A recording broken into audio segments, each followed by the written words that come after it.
a los dos. Es válido que nosotros fusionemos el ciclo de aprendizaje DUE y ERCA y es lo que se está haciendo actualmente en educación. ¿Sí? Muy bien, vamos analizando en primer lugar acerca de nuestro trabajo en el aula. Nosotros sabemos que es un proceso conjunto en varias etapas, en donde tenemos que realizar un montón de actividades y obviamente todas estas, digamos, actividades, instrumentos y todo lo que vamos a utilizar en las distintas etapas del aprendizaje pues obviamente tiene que estar basado en conocimientos, habilidades, conductas y también tenemos que trabajar en valores. Los docentes trabajamos en todas esos ámbitos, ¿sí? Y obviamente tratamos de hacerle lo más dinámico y más atrayente para el estudiante, especialmente. También debemos entender que cada estudiante tiene su propio estilo de aprendizaje y su propio ritmo de aprendizaje, ¿sí? Y en eso se basa obviamente esos acápites, ¿no? Muy bien. Para poder entenderle mejor esto, vamos a comenzar primero con lo que son las etapas del proceso de aprendizaje.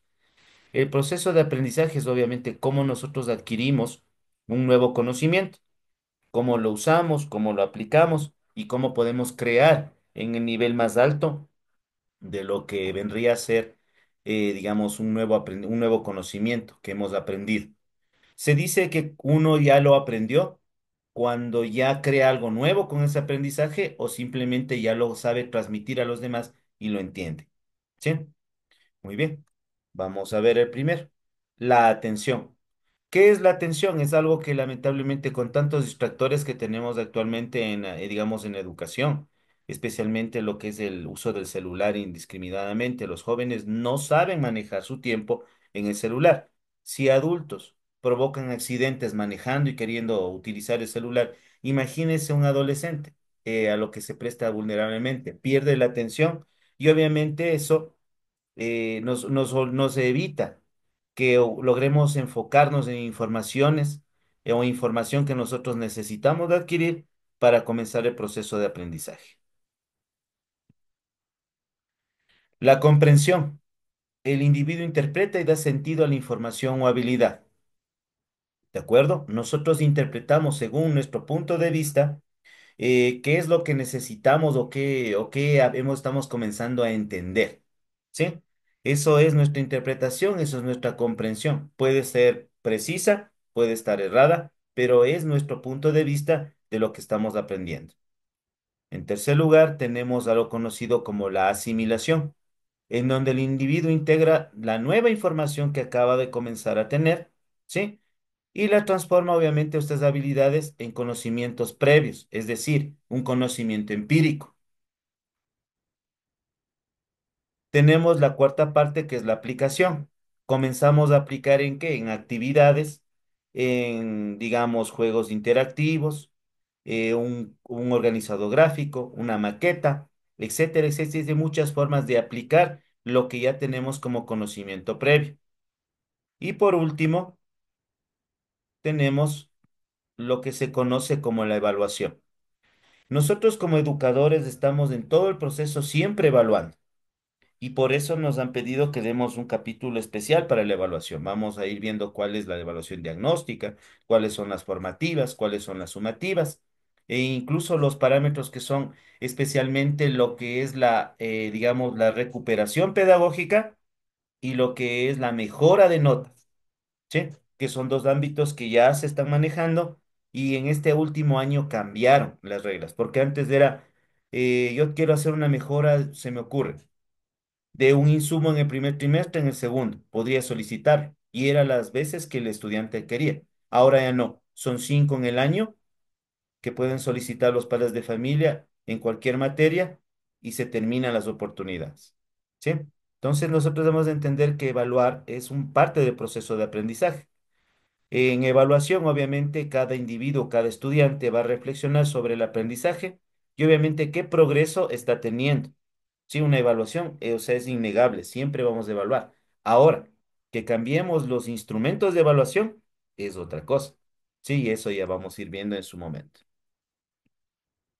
Tipos de aprendizaje, vamos con esto. El aprendizaje memorístico, el clásico. Cogemos la información, la repetimos varias veces, la repartimos en pedazos, hacemos deducción, hacemos inducción y sacamos nuestro propio, digamos, criterio. Eso es parte digamos, del aprendizaje, ¿no? Del ciclo de aprendizaje. Pero el aprendizaje memorístico siempre ha sido el clásico que hemos tenido. Hay materias que precisamente se prestan solo para eso, sí, para el memorístico. Pero el problema es que cada vez los jóvenes, los estudiantes, tienen mucho menos, digamos, memoria de largo plazo. Algunos llegan a memoria de mediano plazo, muy rara vez largo plazo, pero de corto plazo casi son la mayoría. Y ahí viene el inconveniente. Entonces, memorizar ciertas cosas sí es válido, pero debemos entender lo que estamos memorizando literalmente. El aprendizaje es significativo. Comprendemos y hacemos una conexión con el nuevo conocimiento mezclándolo con lo que nosotros ya sabemos. ¿Sí? Si nosotros hacemos eso en el aprendizaje, pues obviamente va a quedar un aprendizaje significativo a largo tiempo, que es lo que se necesita. Ya no solo queda en memoria, la memoria es frágil, pero la significativa ya va más allá de las experiencias que uno tiene con el conocimiento propio y adicionando lo nuevo. El aprendizaje por descubrimiento. Aquí viene lo que es la exploración y el descubrimiento de la información por parte de un individuo, de un estudiante. ¿De acuerdo? Aquí es lo pragmático, lo práctico.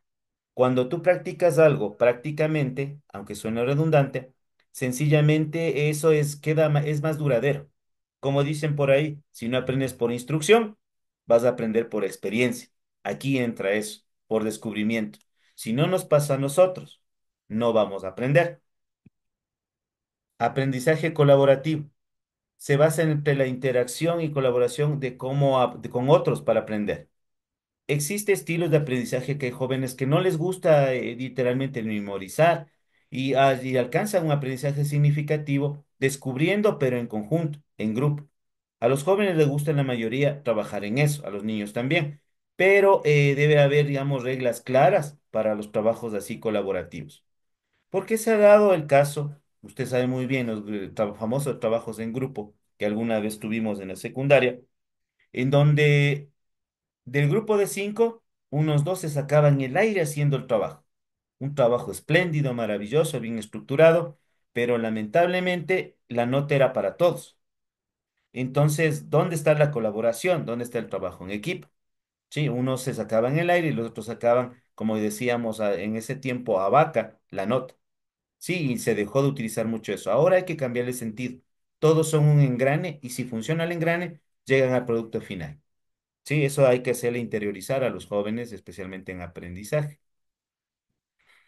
Muy bien, vamos a lo siguiente. Hay dos problemas que nosotros vamos como educadores a tener en el aula. El primero, la falta de motivación. Estamos en una generación en donde la desmotivación, el desinterés es muy alto. ¿Por qué razón? Porque al estar bombardeados los jóvenes, los niños, con tanta información que hay en la internet, el TikTok, las redes sociales, se dan cuenta que hay jóvenes de similar edad, que tienen mucho más éxito que ellos. Y eso les desmotiva, les baja totalmente el interés en los estudios. Se dan cuenta que, bueno, que un chico simplemente haciendo, digamos, un reto de internet, ¿sí? Tiene mucho más éxito que ser buen estudiante. Entonces se desinteresan y se desmotivan. Hay que tratar de comenzar a dar la vuelta en eso. Porque si bien es cierto, hay jóvenes de esa misma edad exitosos, pero estos son uno en un millón. Sí, es muy poca probabilidad y son gente que se ha preparado con tiempo. Hay que hacerles entender a eso a los chicos, que las redes sociales no es tan real todo lo que se ve. ¿Sí? Y lo que más se teme, ¿no? Actualmente en todos los últimos gobiernos que se han vanagloriado del ausentismo, el ausentismo, el ausentismo, a veces las situaciones están mal socialmente, los chicos no tienen para comer, no tienen recursos para ni siquiera llegar a la institución a educarse, y también es uno de los parámetros de ausentismo, no solo el mero desinterés o desmotivación. Obviamente, si no estoy bien alimentado, estoy totalmente desmotivado. Eso es la principal cosa que nosotros tenemos en común en nuestras aulas de clase, la falta de motivación. ¿Sí? Y cuando hay, digamos, los hogares pudientes, igual. Mi papá no me quiere, no me da el tiempo necesario, se olvida de mí. Es más, algunos tienen que obligarles con la ley para que les pasen los, digamos, los viáticos y todos los gastos. Entonces, eso también desmotiva a un estudiante, a un joven que está en formación. Y obviamente puede llegar incluso al ausentismo. Y la segunda son las dificultades de aprendizaje. ¿Qué son las dificultades de aprendizaje? Intento, lo logro, me esfuerzo, pero no aprendo nada. Me quedo bloqueado, no puedo seguir adelante en el proceso, en el ciclo de aprendizaje. Y obviamente nuestra labor como docentes es facilitar eso, ver distintas herramientas, distintas, digamos, estrategias para poder llegar a todos. Sé que no es fácil en una aula, especialmente en la fiscal de 40 a 45 estudiantes, es complicado. Y nos toca obviamente como educadores, y aquí va mi primer consejo. Tenemos que aprender de todo, aprender a ser conductistas, constructivistas, de educación activa, nos toca de todo y tenemos que tratar de plasmarlo en nuestra planificación para que obviamente se note que nuestro trabajo está llegando a la mayoría y no solamente a un pequeño grupo. Sería excelente tener estudiantes como antes, ¿no? Muy bien educados, muy bien portados, pero hay chicos que son literalmente un desastre. Pero de esos desastres, si tienen una buena guía, pueden salir los futuros verdaderos líderes del país. Entonces hay que trabajar muchísimo con eso, con las dificultades de aprendizaje.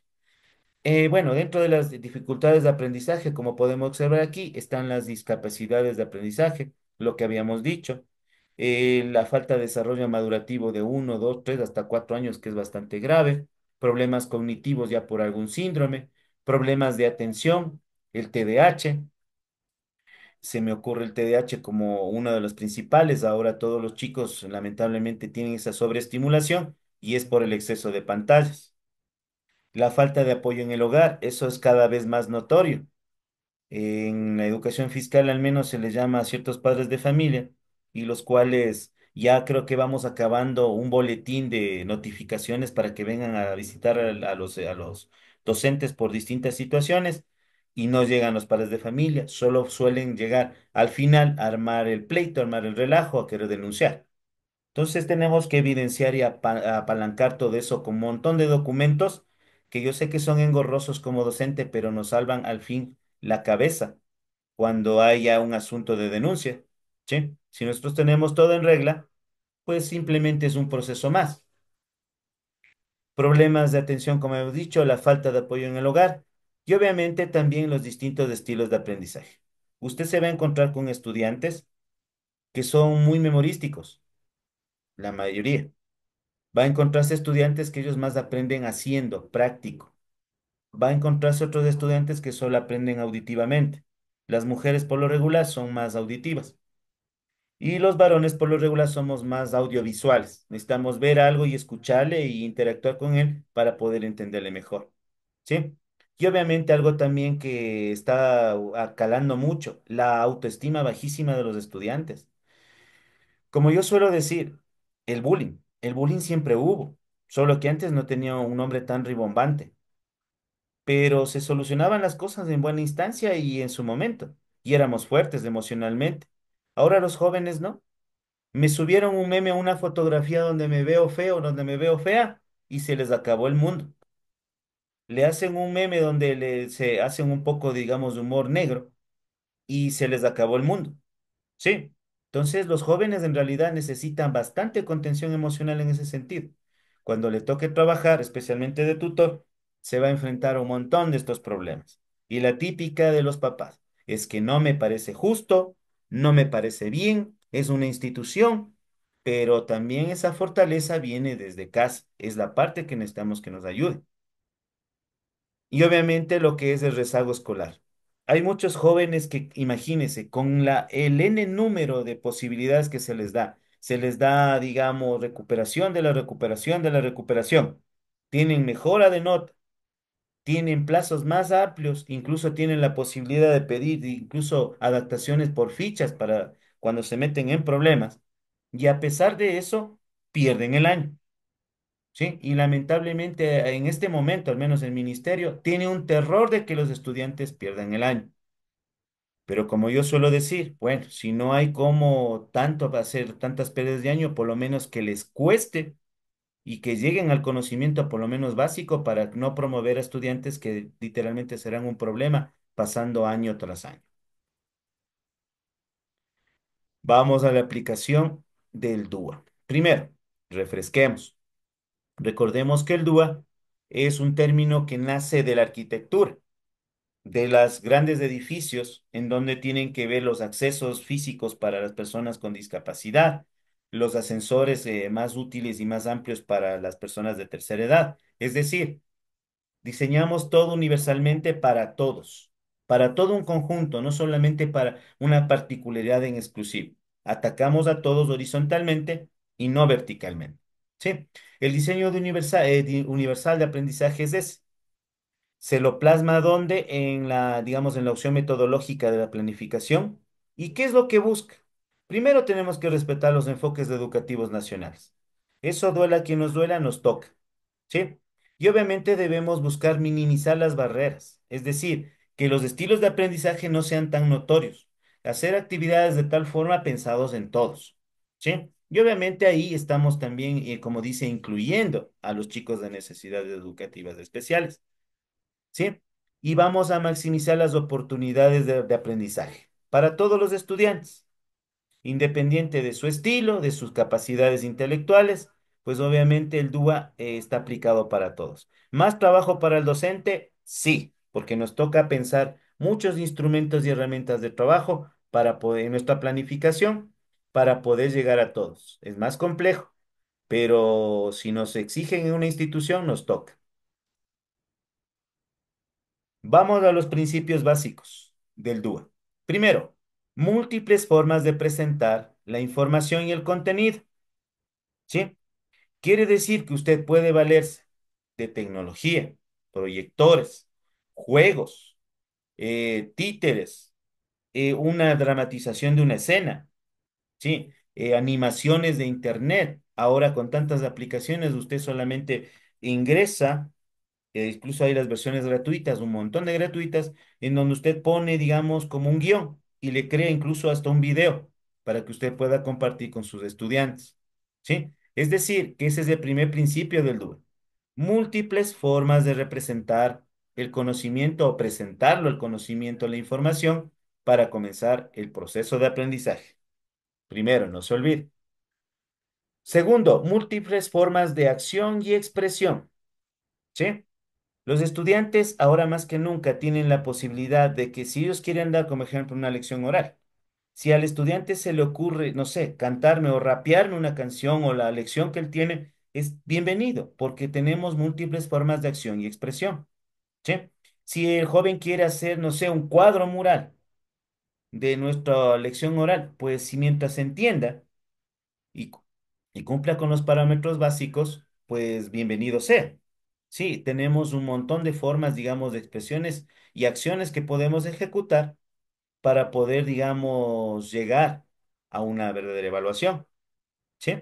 Es muy válido. Aquí se admite todas esas situaciones. Múltiples formas de participación. Los estudiantes por primera vez tienen la oportunidad de participar en todo el proceso de aprendizaje, de distintas maneras. Si uno quiere hacerlo, no sé, con organizadores gráficos, bienvenido. Tenemos que calificarles, tenemos que tener preparado para esa opción. Si el joven quiere hacer, digamos, un organizador gráfico plano, uno en 3 dimensiones, se me ocurre, requiera hacer una maqueta. Nosotros tenemos que admitirle siempre y cuando tenemos actividades también planteadas para eso, a través del DUO. No se olvide los 3 primeros principios. Múltiples formas de representación, múltiples formas de acción y expresión y múltiples formas de participación de los estudiantes para llegar al conocimiento. ¿Sí? Son los 3 principios básicos del DUA. ¿Cómo lo aplicamos el DUA en educación? Vamos a ofrecer, digamos, unas opciones de presentación. Por ejemplo, permitir que el estudiante elija un texto, el que él quiera. Si estamos en lengua y literatura, pues ya no les obliguemos a leer simplemente los libros que ya, obviamente hay libros que tenemos que leerlos, ¿no? Pero hay unos libros que ellos pueden sugerir. A algunos les gusta la ciencia ficción, les gustan las historias fantásticas de otras culturas. Y hay textos que se prestan para eso, ¿no? Y si el joven quiere elegir eso, pues tenemos que ayudarle y calificarle y evaluarle en base a eso.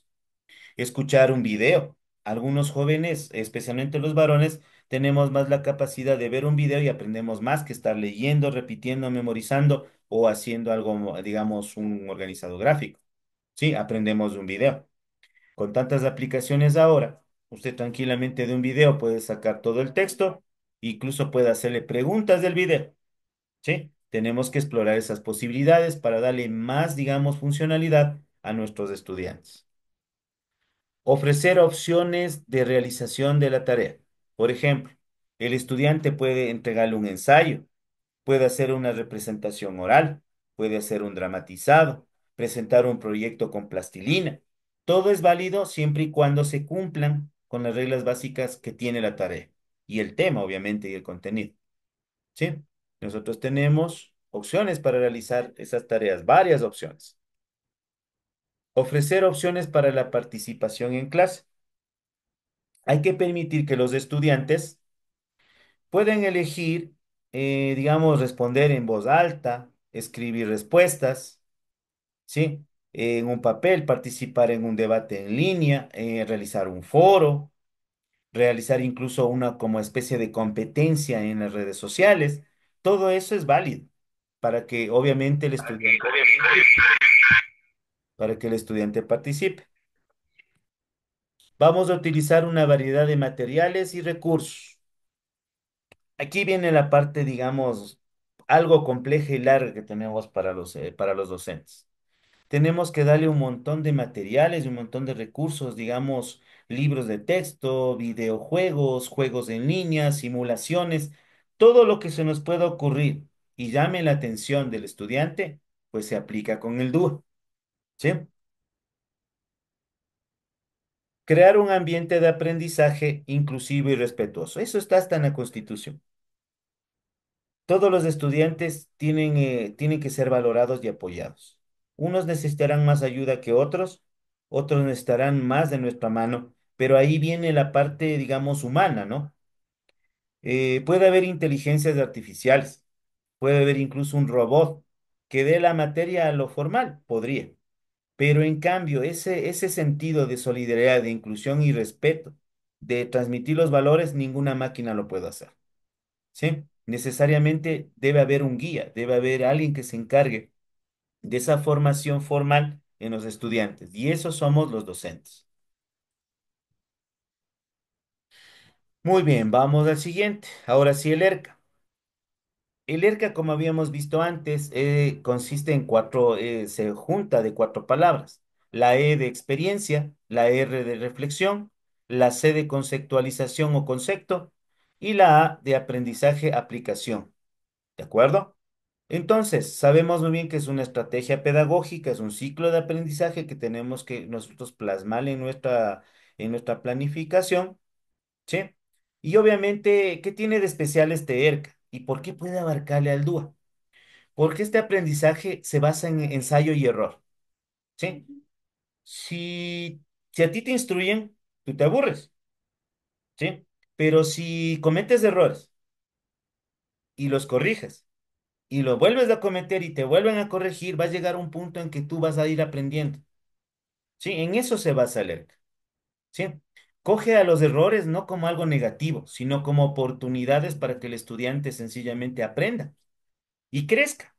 Sí, uno más aprende de los errores que uno tiene y de esos aprende a la buena o la mala, como dice el refrán. Suena duro y fuerte, pero si no aprendes por instrucción, aprenderás por experiencia.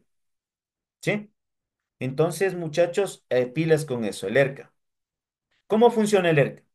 Como habíamos dicho, experiencia. El estudiante va a realizar tareas, actividades, en los cuales va a cometer errores. Nosotros les iremos direccionando para ver cómo vamos a ir corrigiendo. No sé, se me ocurre. Hicimos un organizado gráfico, ¿ya? De un plato y que me describan las biomoléculas que tiene su plato. Por ahí me puso el señor que tiene, digamos, fitohormonas, que es algo que tienen exclusivamente solo las plantas cuando están vivas. Entonces hay que irle direccionando muy bien. Mira, tú no eres una planta, Lo que estás comiendo es de origen animal, no tiene esas fitohormonas, pero tiene proteínas, tiene lípidos, tiene carbohidratos, tienes también lo que es, digamos, proteína vegetal e incluso el ADN, que es un ácido nucleico, está dentro de esa carne. Sí, entonces nosotros le vamos guiando a través de la experiencia que el joven ya ha tenido en una actividad o en una tarea. ¿Sí? Podemos también incluso trabajar con videos en eso, dándoles la experiencia, exponiéndoles muy bien, este es el contenido que vamos a ver, esto es así, asado cocinado, se clasifica y para esto sirve. Sí, para eso un recurso didáctico es tremendo, para darles una experiencia a los estudiantes para comenzar con el proceso de aprendizaje. Segundo, tenemos la reflexión, en donde el estudiante, dentro de él, reflexiona sobre los errores que cometió, los analiza, trata de buscar por cuál fue el error, qué fue lo que hizo mal, lo corrige, sí, y lo vuelve a hacer diferente para poder seguir el proceso de aprendizaje. Después vendrá un proceso de conceptualización, en donde el estudiante ya ha corregido su error, aplica lo que aprendió en la reflexión y vamos obviamente siguiendo peldaños hacia arriba, hacia el conocimiento. Y por último, la aplicación. ¿En qué consiste la aplicación? El estudiante consolida ya el aprendizaje. Muy bien, cometí varios errores, no era así, no era asado, era por aquí. Vamos a reproducirlo y ahora sí, como quien dice, después de un borrador, puedo sacar ya un producto final. Sí, utilizando la nueva información y las habilidades de los conocimientos que tenga el estudiante, llamados conocimientos previos. ¿De acuerdo? Muy bien. Continuemos. ¿Cómo aplicar el ERCA en la clase? El ERCA se puede aplicar en cualquier materia, a cualquier nivel, y obviamente con las ideas más locas que se le puede ocurrir a un docente. ¿Sí? Vamos con eso. Ideas locas. Vamos la primera. Podemos crear a través del ERCA un ambiente de aprendizaje seguro, armonioso, un ambiente, digamos, cómodo, para que fluya el conocimiento a través de juegos, a través de cosas prácticas, ¿sí? Así nosotros creamos un ambiente de aprendizaje seguro digamos, y positivo. Segundo, tenemos la utilización de diferentes tipos y ensayos de error, en donde obviamente a través de juegos el muchacho va a seguir experimentando error y obviamente de esos errores ir aprendiendo, que es algo básico en el ERCA. Permíteme un instante.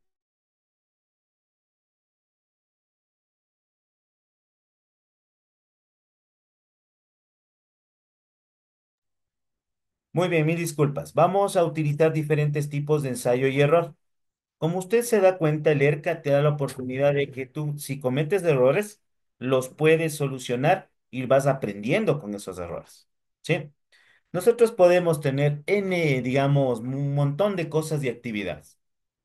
Rompecabezas, crucigramas, sí, los famosos juegos con dados, sí, un juego sencillo en el aula con un borrador ahí, a ver, vamos, vamos, tingo, tingo, tingo, tango, tas. Las partes de la vaca, existen un montón de, digamos, de actividades que usted puede implantar en el aula para que obviamente haya este proceso del ensayo y el error. ¿De acuerdo? Ofrecer retroalimentación constructiva.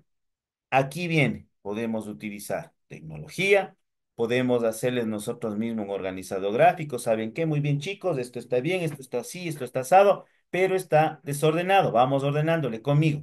Este es el tema principal, estas son las ideas secundarias, estas son las ideas complementarias y los gráficos de apoyo. Nosotros vamos ordenando ese desorden, digamos, cognitivo que tienen los estudiantes, ofreciéndoles la retroalimentación constructiva. Vamos a construir algo con el conocimiento que da el estudiante y con nuestra sapiencia, con nuestro conocimiento. Crear una guía de reflexión, lo que llamamos una especie de bitácora. Se la usa comúnmente, especialmente cuando hay cursos en donde se olvidan las cosas, ¿ya? Hicieron tal o cual cosa, se olvidaron de hacer el informe de laboratorio. Se olvidaron de hacer, digamos, un ensayo. Se olvidaron de entregar, se me ocurre una maqueta en tal fecha.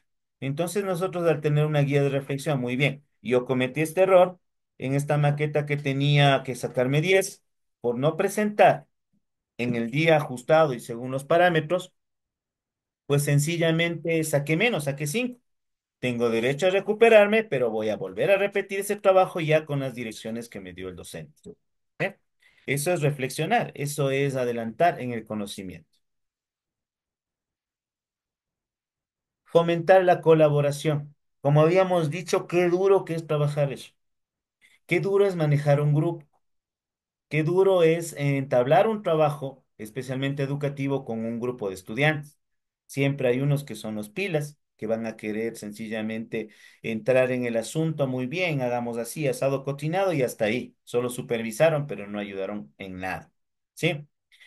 Fomentar la colaboración, hacerle entender que cada uno de los estudiantes es una pieza clave y que si falta una pieza, pues el producto ya no se logró.